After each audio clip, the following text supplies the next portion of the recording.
Airports of Thailand Public Company Limited, or AOT, has set this year's passengers target from all of its 6 airports at 65 million passengers, an increase of 19% from last year's, showing positive signs in the aviation sector. According to Chairman of AOT's Board of Directors, Squadron Leader Sitha Tiwari, the company's net profit after the first half of this year would reach 7.9 billion baht, an 86.69% increase year-on-year.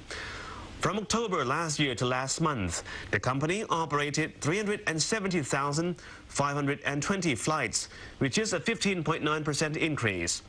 It expected that by the end of fiscal year in September, the number of passengers would top 85 million, 13.5 million more than last year's.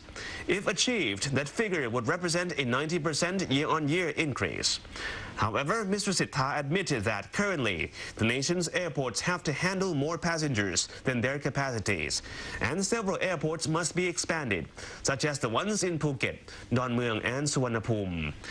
Development plans are now mandatory for the growth of the company, given the AOT has to turn down a number of requests to land by several airlines.